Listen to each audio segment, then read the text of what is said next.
The year was 2347, and humanity had finally found its place among the stars. After 300 years of reaching into the darkness of space, Earth had become something that no one expected. It had become a sanctuary. The Galactic Concord was a group of 17 different alien species who had traveled between stars for thousands of years. When humans first arrived in the galactic community, these ancient races watched them with careful eyes. Humans were young and eager and sometimes made mistakes, but there was something different about them, something that made the other species curious. Humans cared about the weak. They protected those who could not protect themselves. And most strange of all, they did this even for creatures that were not human, in the mountains of Colorado. In a place that was once called the Rocky Mountain Foothills, there stood a large building surrounded by green fields and tall trees. This was the Horizon Children's Center. It was not a normal orphanage. It was a home for children from across the galaxy whose parents had died in wars and disasters that happened far from Earth. Linda. Marsh was 63 years old and had silver hair that she kept tied back in a simple knot. She had run the Horizon Center for 30 years. Every morning she walked through the building and checked on each child. Her assistant was a young man named Kevin Porter who had worked at the center for 5 years.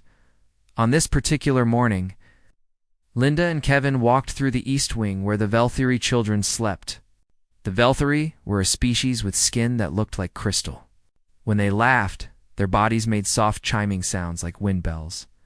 There were 12 Velthiri children at the center. They had come from a planet that was destroyed by a terrible war. In the next wing lived the Drossen cubs. These creatures walked on 6 legs and had soft purple eyes that always seemed sad.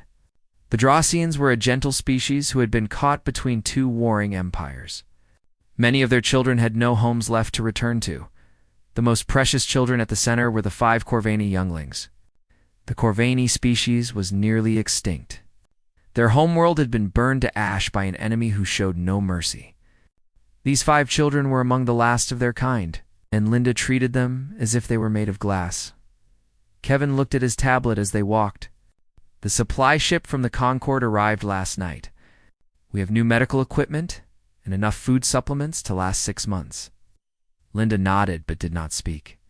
She was watching a group of children playing on the grass outside. There were human children and Velthiri children running together, chasing a ball that floated in the air. Their laughter mixed together in a sound that made Linda smile. "Any news from Senator Holloway about the expansion funding?"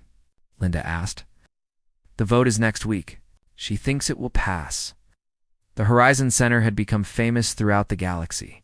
Representatives from other species came to visit and watch how humans cared for children that were not their own. Many of them did not understand why humans would spend so much money and effort on alien orphans. A Velthiri diplomat once asked Linda this question directly: "Why do you do this? These children cannot help your species. They will never fight for you or work for you. They will return to their own people when they are grown. What do you gain?" Linda had looked at him with confusion in her eyes. "We gain nothing. That is not why we do it." The diplomat had been silent for a long time after that. What no one on Earth knew was that far away, in the cold spaces between stars where no light reached, something ancient and terrible was watching. The Kreth Dominion had existed for 10,000 years. They were conquerors. They were destroyers. They had crushed hundreds of civilizations and felt no guilt about any of it. The Kreth had been watching humanity for a long time. At first, they had not been worried. Humans were weak. Their ships were small. Their weapons were primitive. But as the years passed, the Kreth began to feel something they had not felt in centuries. They began to feel afraid. It was not human weapons that scared them. It was not human ships or human soldiers. It was the way other species looked at humans. With hope, with trust, with something that looked almost like love. The Kreth understood conquest. They understood fear and pain and death. But they did not understand why anyone would protect children that were not their own. They did not understand kindness that expected nothing in return. In the dark halls of their capital ship, the Kreth High Command gathered to make a decision. The Supreme Commander was a creature of black scales and red eyes, who had lived for 300 years and killed millions. "Humans are a disease," he said to his generals. "They spread their strange ideas wherever they go. Other species are beginning to copy them. They are beginning to build orphanages of their own. They are beginning to show mercy to their enemies." A general spoke up. "Then we should destroy their fleet, burn their colonies, show the galaxy that human ideas lead only to death." The Supreme Commander shook his head. "No. If we attack their military, we make them into heroes. We must show the galaxy that human kindness is weakness. We must prove that protecting the helpless only leads to pain." He brought up a holographic image of a blue and green planet, Earth, and on that planet, a small building in the mountains. "We will destroy what they love most. We will kill the children they have gathered. And when they weep and do nothing, the galaxy will see that human compassion is foolishness." The generals nodded in agreement. It was a good plan, a simple plan. Strike at the heart of human values and watch them crumble. They did not understand humans at all. Back on Earth, Linda Marsh finished her morning rounds and sat down in her office. On her desk was a drawing that Sophie had made. Sophie was a human girl, 8 years old, who had lost her parents in a shuttle accident. She had drawn a picture of the Horizon Center with all the children standing in front of it, holding hands. Linda looked at the drawing and felt tears in her eyes. After 30 years, she still could not believe that such a place existed. A place where children from different worlds could live together in peace. A place where the wars and hatred of the galaxy could not reach them. She did not know that in 3 days the sky would fall. She did not know that everything she had built would be turned to ash and fire. But even if she had known, she would not have changed anything. Because Linda Marsh believed that some things were worth protecting, even if you could not protect them forever. Some lights were worth keeping lit, even if the darkness was coming. And some loves were stronger than death itself. The children played on the grass, outside her window. Velthary and Human and Drossian, running and laughing together. They did not know what was coming. They only knew that they were safe and warm and loved. For 3 more days. That would be enough. It was a Tuesday morning when the sky fell. The sun had just risen over the Rocky Mountains, painting the clouds in shades of pink and gold. At the Horizon Center, the children were eating breakfast.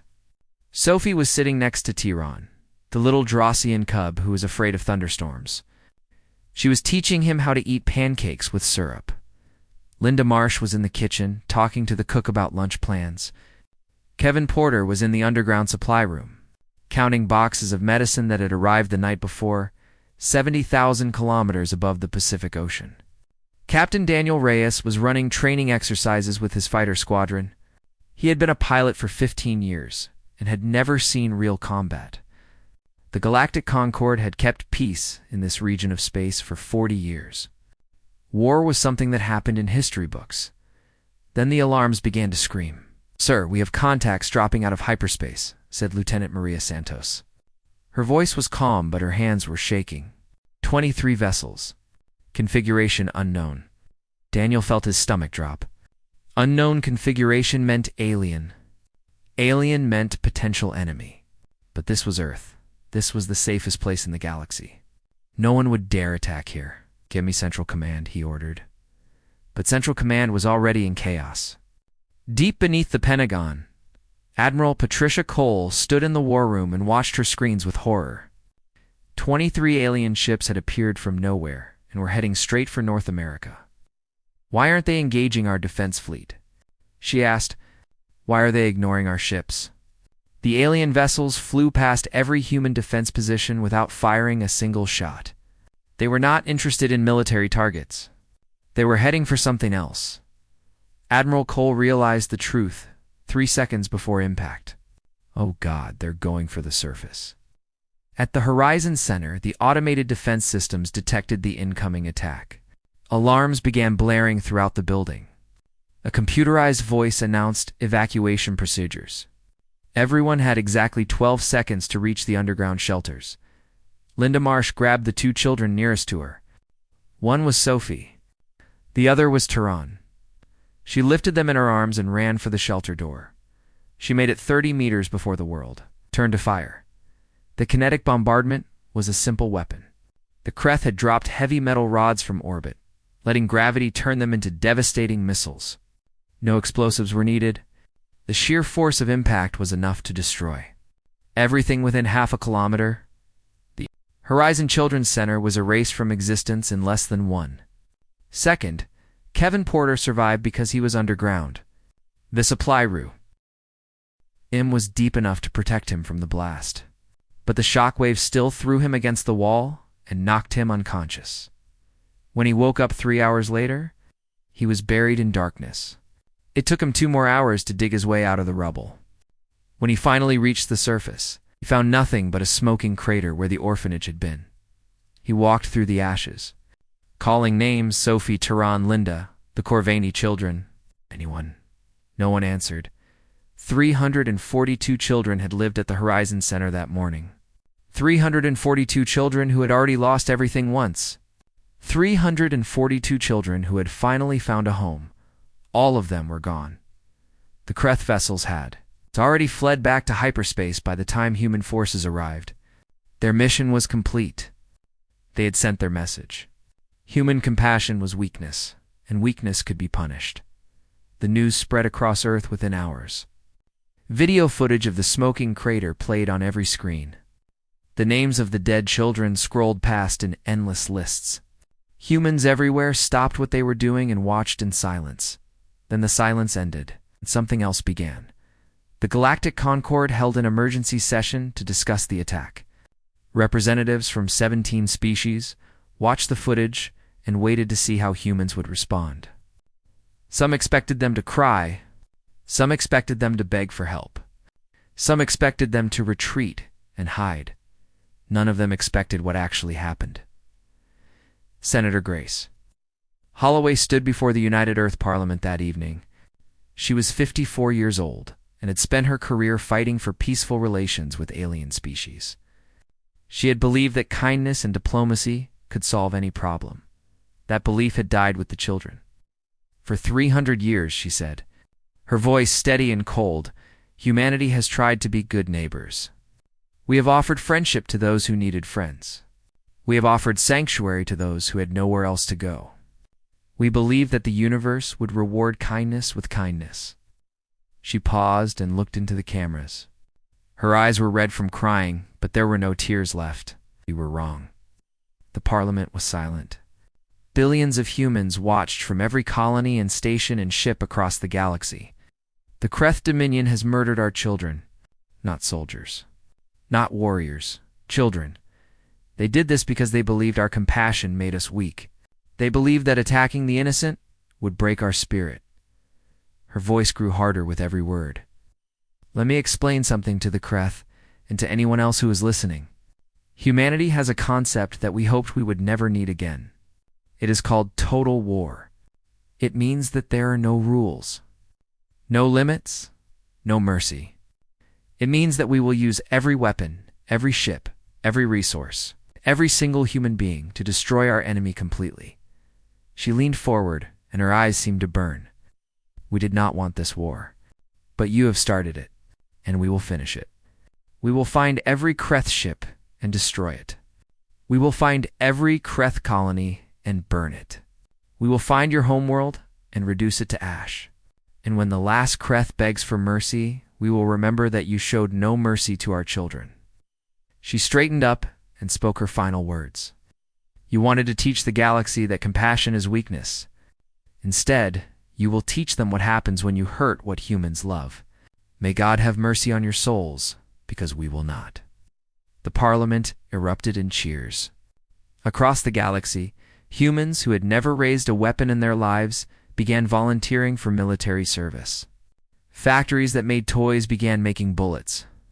Schools started teaching combat tactics. The Kreth had wanted to break humanity's spirit. Instead, they had united billions of people in a single purpose. They had turned a peaceful civilization into the most dangerous enemy the galaxy had ever seen. And somewhere in the ashes of the Horizon Center, Kevin Porter knelt in the ruins and made a promise to the children he had failed to protect. "I'm sorry I couldn't save you," he whispered, "but I swear on everything I am that I will make them pay. Every single one of them. For Sophie, for Tehran, for Linda, for all of you." He stood up and looked at the stars that were beginning to appear in the evening sky. This is not over. This is just beginning. The transformation happened faster than anyone thought possible. Commander Nathan Clark had spent 20 years as an engineer. He designed passenger ships and space stations. He had never built anything meant to kill. But 3 days after the attack, he found himself standing in a factory on the moon, watching machines that once made civilian shuttles, now building weapons of war. General Victor Hayes had been retired for 8 years. He was 71 years old and had been spending his days fishing and playing with his grandchildren. Now he stood beside Nathan, wearing his uniform again, his eyes hard and cold. "How fast can you convert the remaining civilian factories?" The general asked. Nathan checked his tablet.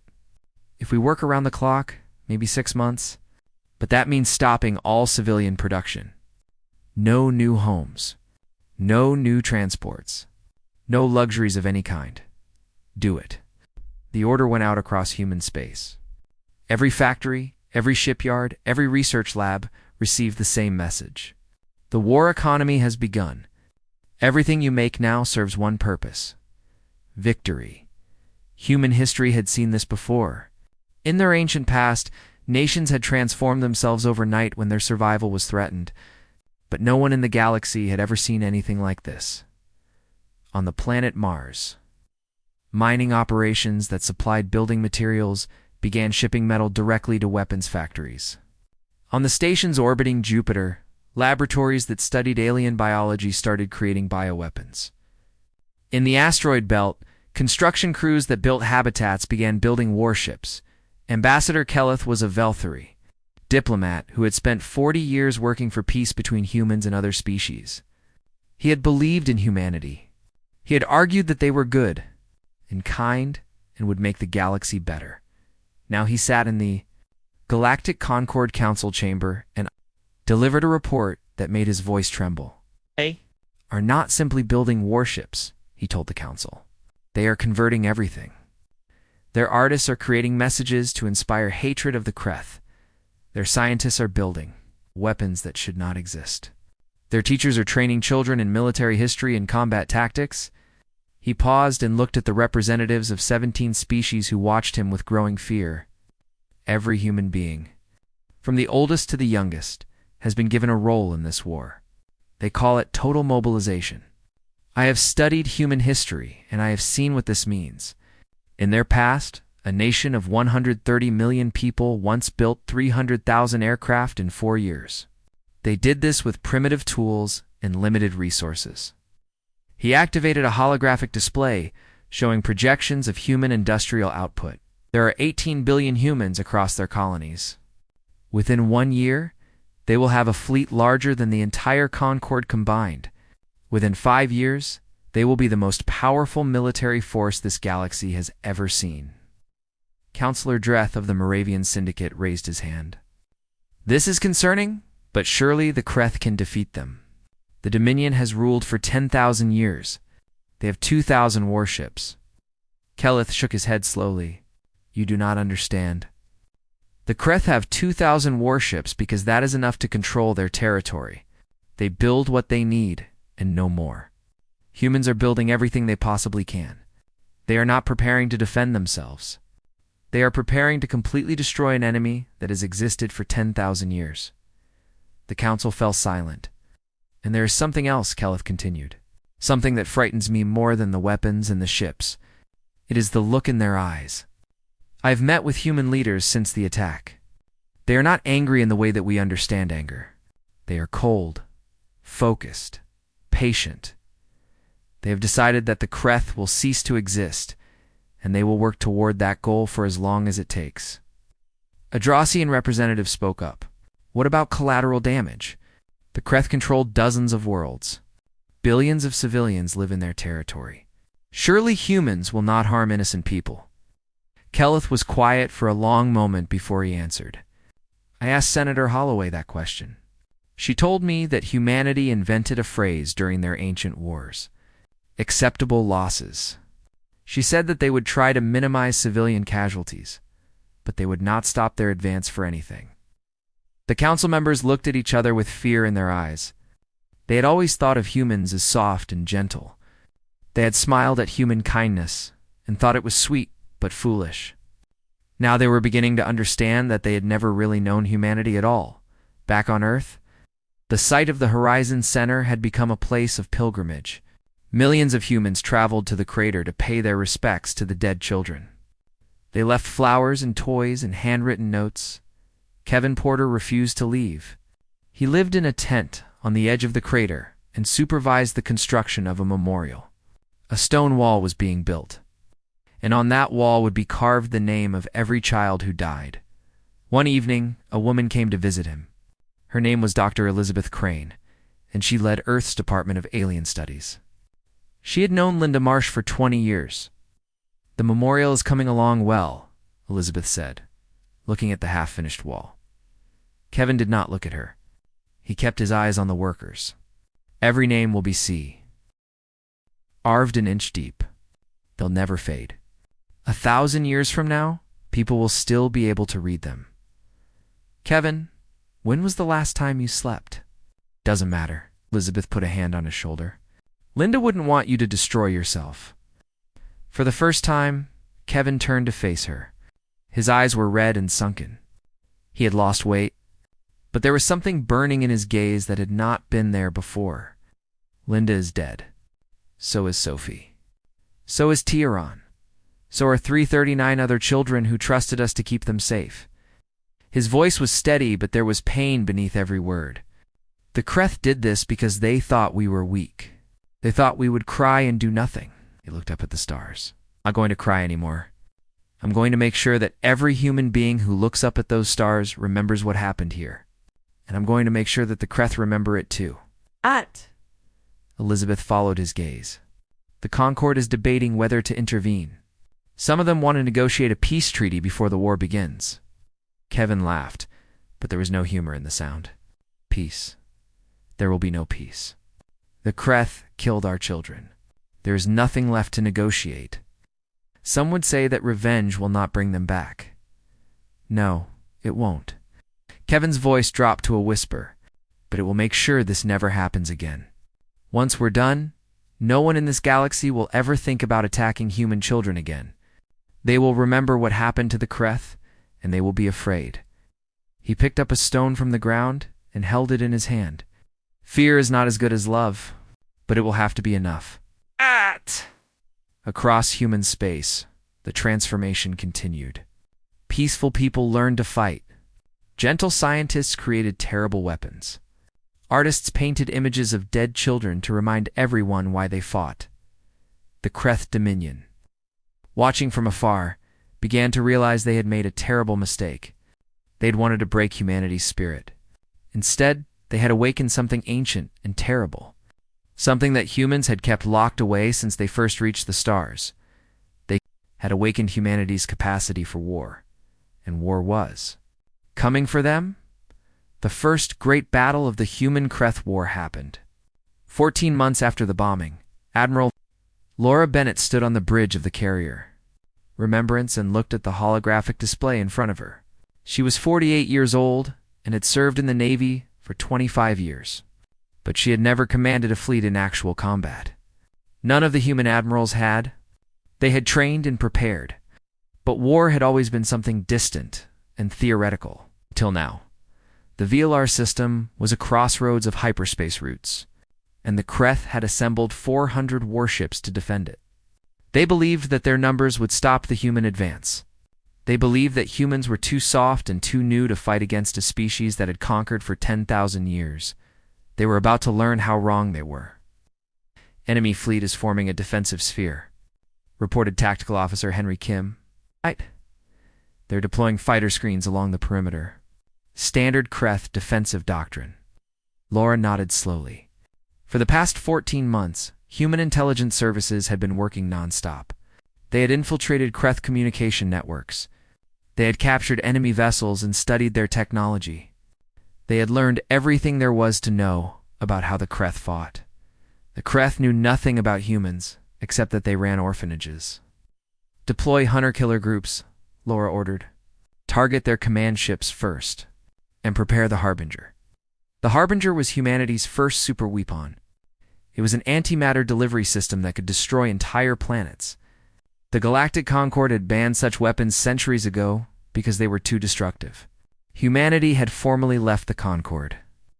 2 weeks after the bombing, they were no longer bound by anyone's rules. The battle began at 600 hours, Earth Standard Time. Human warships emerged from hyperspace in coordinated formations, striking at exactly the points where Kreth defenses were weakest. The Kreth commanders tried to respond, but the humans were already gone. Jumping to new positions and attacking again, it was a style of warfare the galaxy had never seen. Humans called it deep operations. Instead of fighting one battle at a time, they attacked everywhere at once. They hit supply lines and communication relays. They destroyed repair stations and fuel depots. They made it impossible for the Kreth to ever establish a stable defense. 6 hours after the battle began, 387 Kreth vessels had been destroyed. Human losses totaled 43 ships. The surviving Kreth fled to their next defensive line, only to find that human raiders had already been there. Their supply stations were burning. Their ammunition stores were empty. Their reinforcements had been ambushed 12 light years away before they even knew a battle was happening. Admiral Laura Bennett recorded a message to be transmitted to all human forces. Today we have proven that the Kreth can be beaten. They thought their numbers would protect them. They thought their experience would give them victory. They were wrong. We are coming for them, and we will not stop until this war is over. The message spread across human space. In factories on Mars, workers cheered and then worked even harder. In training camps on Luna, recruits watched the battle footage and trained even harder. In schools across Earth, children learned the names of the ships that fought at Leller. The Remembrance, the Dawn's Light, the Little Sophie, the Trent's Hope. Every human warship was named for someone or something lost in the bombing. Every time a ship destroyed an enemy vessel, it was a small act of revenge for the children who died. Back on Earth, Kevin Porter had finally left the memorial site. He had enlisted in the Navy and spent 12 months in accelerated training. Now he commanded a small frigate called the Guardian, and he was part of the fleet pushing into Kreth territory. His executive officer was a woman named Dr. Rachel Price, who had been a xenobiologist before the war. She had studied the Kreth for years and understood how they thought. They're confused, she told Kevin one evening as they reviewed intelligence reports. They don't understand why their defenses keep failing. In their entire history, no one has ever fought them like this. Kevin looked at the map showing human advances. In just 3 months since Vilar, they had captured 15 star systems. The Kreth were being pushed back toward their core territory. They made a mistake, he said. They thought we would fight like everyone else. Probe their defenses. Look for weakness. Try to negotiate from a position of strength. And instead, we're not looking for weakness. We're creating it.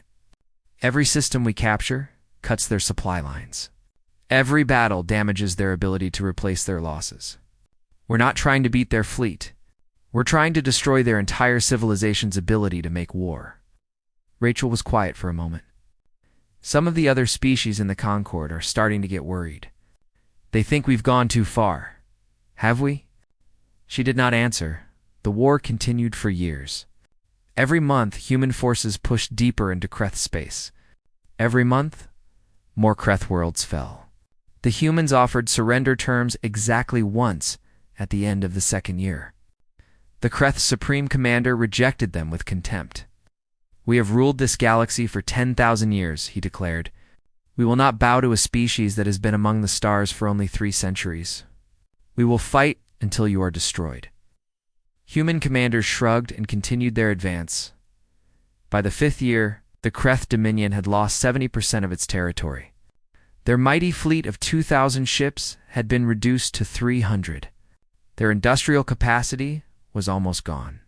Their colonies were starving because human raiders had destroyed their supply networks, and still the humans came. General Hayes, now leading all human ground forces, addressed his troops before the invasion of a major Kreth industrial world. The enemy believes we will tire. They believe we will lose our will to fight. They do not understand us at all. He paused and looked at the soldiers standing before him.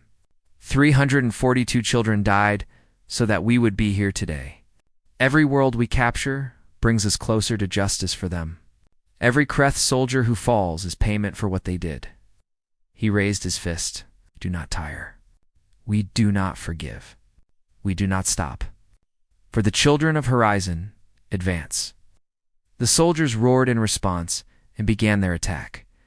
Admiral Laura Bennett, now Supreme Commander of all human forces, watched the battle from orbit. She had lost count of how many Krith she had killed. She had stopped caring about the number long ago. All that mattered was the end, the final battle, the complete destruction of the enemy who had murdered children and thought there would be no consequences. That day was coming soon. The Kreth homeworld was visible on the long-range sensors now. One more year? Maybe two. And then it would be over. Laura looked at a picture she kept on her desk. It showed the Horizon Children's Center before the attack.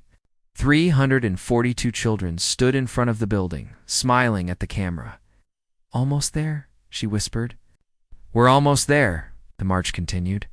The war lasted 7 years. 7 years of burning worlds and dying ships. 7 years of humanity pushing forward without rest or mercy. 7 years of the Kreth learning what it meant to face an enemy who would never stop, Captain.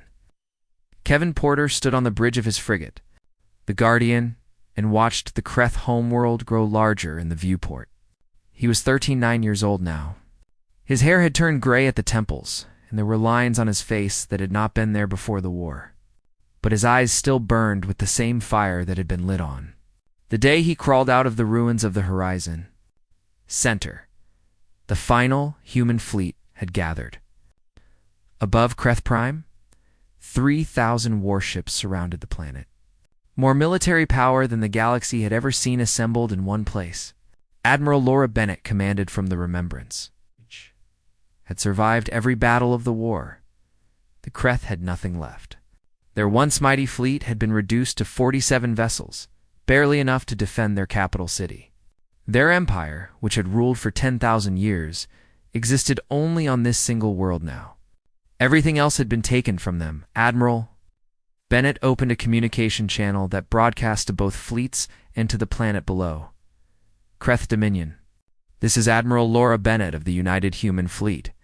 Your military has been destroyed. Your colonies have been occupied. Your industrial capacity no longer exists. You have one choice remaining.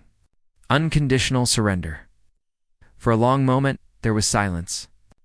Then the Kreth's Supreme Commander's face appeared on the screen. He was old now, older than he had been at the start of the war. His black scales were faded, and his red eyes had lost some of their fire. Humans, he said, his voice filled with hatred. You have proven yourselves the monsters we always knew you were. You speak of compassion and kindness, but you fight with the fury of demons. You are hypocrites. You claim to protect the innocent, but you have killed millions of Kreth civilians in your advance. You are no better than us. Laura's expression did not change. You bombed an orphanage. You murdered 342 children who had done nothing wrong except exist under human protection. You do not get to lecture us about morality. You did what was necessary to survive. So did we. Laura turned to her tactical officer. Begin the assault. The Battle of Kreth Prime lasted 9 days. It was the longest and bloodiest engagement of the entire war. The Kreth fought with desperation because they had nowhere left to run. Humans fought with cold determination because they had waited 7 years for this moment. On the 9th day, the last Kreth warship was destroyed. Human ground forces landed on the planet and began moving toward the capital city. The Supreme Commander, surrounded by the ruins of his empire, finally transmitted his surrender. Kevin Porter was among the first officers to walk through the streets of the Kreth capital. The buildings were damaged but not destroyed. The human commanders had been careful to minimize civilian casualties in the final assault. They were angry, but they were not mindless. Kevin walked through the debris, his weapon ready, his eyes watching for any threat. Around him, Kreth's civilians peered out from their hiding places. They looked at the human soldiers with terror in their eyes. They had been told all their lives that humans were weak and foolish. Now those same humans had destroyed everything they knew. Then Kevin saw something that made him stop. A young Kreth child had emerged from a collapsed building. It was small and thin, with scales that had not yet darkened to full black. It stared at Kevin with wide, frightened eyes. Kevin looked at the child for a long moment. Every instinct told him to hate this creature. Its people had taken everything from him. Sophie, Tion, Linda, 300. 9 other children who had trusted him to keep them safe. But he remembered something else. He remembered why the Horizon Center had existed in the first place. He remembered Linda's voice saying that every child deserved love, no matter where they came from. He knelt down and extended his hand toward the Kreth child. "It's okay," he said softly. "You're safe now." The child hesitated, trembling with fear. Then, slowly, it reached out and took Kevin's hand. Standing in the ruins of their enemy's capital, humanity made a choice. They could have destroyed the Kreth completely. They could have wiped every last one of them from existence. No one in the galaxy would have stopped them. Many would have understood, but that was not what they chose. The Kreth were defeated, but not exterminated. Their leaders were put on trial and punished for their crimes. Their military was disbanded forever. Their children were educated in new ways, taught that conquest and cruelty were not the only paths to survival. 1 year after the surrender, a new building opened on the site of the original Horizon Children's Center. It was called the New Horizon Center, and it was 3 times larger than the original. Children from every species in the galaxy lived there, including Kreth orphans whose parents had died in the war. Kevin Porter stood at the dedication ceremony. He had retired from the Navy and become the director of the new center, just as Linda Marsh had been before him. His hair was fully gray now, and he walked with a slight limp from a wound he had received in the final battle. But his eyes were different. The fire that had burned in them for 7 years had faded to something softer, something warmer. A reporter asked him how he could work with alien children after everything that had happened. How he could care for Kreth younglings when their people had murdered the children he loved. Kevin looked out at the playground, where human children played alongside Velthari and Drossian, and yes, even Kreth younglings, because that's what Linda would have wanted, he said. She believed that every child deserves love, no matter where they come from. The Kreth tried to use that belief against us. They thought our compassion made us weak, he smiled, though his eyes were sad. They were wrong. Our compassion is why we won. It's easy to fight for hate. Hate burns hot and fast, and then it burns out. But love is different. Love endures. We fought for 7 years because we loved those children. We kept fighting when others would have given up because that love would not let us stop. He paused and looked at a Kreth child, who was learning to climb a tree with help from a human girl, and now we choose to love again. Not because we've forgotten what happened, we will never forget, but because the only way to honor the dead is to protect the living. Linda understood that. I think I finally understand it too. The Galactic Concord, humbled by everything they had witnessed, invited humanity to rejoin as full members. The humans accepted, but only on one condition. They demanded the creation of something called the Horizon Accords, a treaty that made it illegal for any species to target children or civilian sanctuaries. Any violation would be met by a unified response from the entire galaxy. Every species signed the treaty. Ambassador Kelleth spoke at the signing ceremony.